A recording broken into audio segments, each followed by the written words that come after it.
په مدرسه کې صحیح مسلم پڑھاوه ما زما په دې خبرو څوک په توره باندې ونه لګي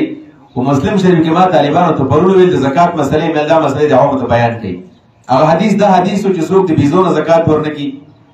د ګړو نه ورنکي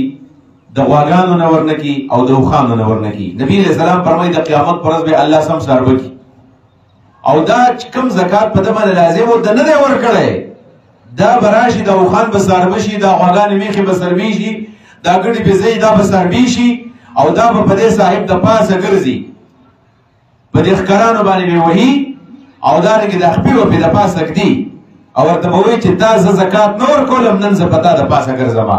او دا کم سرو سپین او د پیسو نه زکات نه ورکړي نبی له سلام فرمای الله به یو مار جوړ کی شجاع اقرا او دا وختي ول راسلی ورته مو چې زستا کنز او خزانه ما بل دا حدیثونه خلکو ته بیان کړي منسکو نن بس مولیان صاحبان دې ته پرېدوا العلماء ورثه الانبیاء علماء د انبیاء ورثان دي ټول عمر د علماء فضایل دا خبر قسم په الله د خپل ځونه کومه دا موږ تاسو شروع کړی دي عالم چې پاسي د علماء قدر نشته د علماء احترام نشته ته په احترام باندې سکه تر احترام د پر دین بیان بیا خو ابن عوینه صحیح ویل چې د دین هر صحیح بنیادی تور باندې کوم عالم چې په دې دین د چا نه احترام غواړي د عالم نشي کېدلی کوم عالم په دې دین باندې د چا نه پیسې غواړي عزت غواړي د عالم نشي کېدلی ځان به د خلکو لیول تراکوس کې ځان به بالکل ختم کې ذلیل بکې زئی سے شینما عقیدانہ خاک میں مل کر گلی گلزار ہوتا ہے دا دانی چې کله په خاور کې پړ شي دا غي نه ګل جوړ شي گلزار ته جوړ شي او دا چې په کندو کې پردیس خاشي استبیا لہذا دا بسړی خاور سره کوزي دا ټول وردا او طالبانو ته بس دا پرشتي وزره غواړي ټول پر بده حدیثونو بیانو دا به ختم کی دا خبره دا شپته کالو ور بخلک پدې کې اوري چې بس د علماء فضایل باوري نه جنا دې ته دین بیانول غواړي دا خبره وته وکا نن څوک نه حقيقي ډاکټر صاحب دې بیگا مونږ چیرته ناستو یو ځای کې زما سره ملګری ناستو خلک شته وره کاټول زم بشان دي نه دي نن قانون پاکستان کې نه جوړيږي ولې نه جوړيږي چا سره غم نشته چې دا قانون جوړ شي خیرخوا کم دی زموږ د وطن وی چې زما ورورو بعضې خبرې کولم سړی د ګرانې خو زه بیا وکړم ویل رور مې و هغه ته جاب میلاو شو په باډر باندې ورته جاب میلاو شو په باډر باندې جاب میلاو شو نو په باډر چې جاب میلاو شو وایي هغه چې لاړو ویل بېرته راغی ما ته ویل چې صاحب دلته خو بل شان لوبه ده افغانستان چې پاکستان ته ټرک راوړي د انګورو نه د انارو نه یا د بل سره ټرک راوړي نو د هغې نه خو یا پلي راوړي دا کم صاحبان چې د پاکستان د حکومت نه تنخالي د دې ټرک والا نه 40,000 50,000 د روپۍ دیالي چې زه څه وکړم دا خو ماته ټیک نه ښکارېږي چې ما ده که نه حرام دي و چې ټول خلک یالي زموږ سه یو قاري صاحب د هغې مالي او بلې مالي ټول یالي په یو ټرک کې چې 40,000 روپۍ او 50,000 روپۍ اخلي تاسو سوچ وکړئ که نه موږ نه خبر درسه نه ګورئ چې 40,000 روپۍ دی د پلو د انګور د ټرک نه والي نو د ورځې څو ټرکونه راځي 200 300 400 500 ټرکونه راځي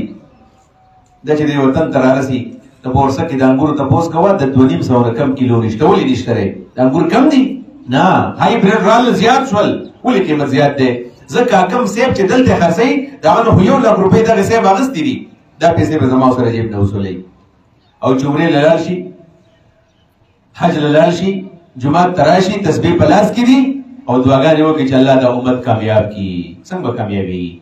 دعا وکړي چې زموږ دا وطن جوړ شي وظیفه راله راکړه مولوي صاحب چې دا وطن جوړ شي وظیفو نه جوړېږي خیر خواهي به موږ کوو دا خیر خواهي چې موږ ما د حکومت تنخوا راکړي بس دا پوره ده که نه دې مجلس کې څوک بابوګان صاحبان هسې خفه نه شي خو ته بابو صاحب له ورشه او ته له پیسې مه ورکړه او دا دې کار وکړي که نه ما دې خو زړه څښا کو زه ته دا خبره اوس کوم بعضې خبرې کول نه دي پکار زما پی ایچ ډي په 2022 کې شوی دا 2024 دی او د حکومت پاکستان قانون دار څوک چې پی ایچ ډي وکړي 10,000 روپۍ تنخوا ورته زیاته ورکړي ما یې نه راکوي ولې ځکه یې نه راکوي چې ما ته ویلي شوي چې ته به اول دې صاحب له پیسې ورکړې بس تا کیس مخکې ځي ما ورته ما به انشاءالله تعالی چې زما قیامت کې الله له زما د عملنامه ورځي چې کم از کم رشوت پکړي ما ته د نه میلاوېږي خو زه میلالمه ما ته نه میلاوي 10,000 روپۍ 10,000 روپۍ ډېر شی دی چې ما ته بهانه میلاو شي ما یې نه راکوي دا ولې ته ورشي کاونټ افیس کې خپل کار وکړه که نه کېږي پکې ته چې کله پیسې نه ورکړې ستا پایلو په یخ کې پروت دي چې کله پیسې ورکړې په سر باندې به پروت دا خیرخواهي بنیادي تر باندې دا په ځایونو باندې کار نه کېږي، یوازې دا معاشره جوړول غواړي او دا به په دې باندې جوړېږي، په دې باندې چې هر مسلمان دا کوم مقام دی چې هغې ته دا توجه وکړي بنیادي طور باندې. عالم خپلې ذمهواري وپېژني، پروفیسر خپل وپېژني، ډاکټر خپل وپېژني. د دې معاشرې سړی به دې خبرې کوم یو ډاکټر صاحب هغه 2-3 کاله وشو ماله راغی ما ته چې مولانا صاحب و زمونږ دا ژوند خو ډېر ګران دی، ښه خلک شته په دې معاشره کې. ویل څنګه ګران دی؟ ویل په دې باندې ګران دی چې موږ کله یعنې یو سړی چېرته MO دی په یو هسپتال کې میډیکل افیسر دی، یعنې دا خو دومره عام ډاکټر غټ ډاکټر دی هم نو سپېشلټي لا نشته دی. ویل موږ چې څنګه هسپتال ته راشو نو موږ لا چاله دوایي موایي نه لیکو، موږ له باقاعده 5% او 10% موږ له راکوي. دا پیسې اخیستل څنګه دي؟ ما ورته ویل ستاسو نه په دې څه مطالبه کوي؟ وایي هېڅ مطالبه رانه کوي.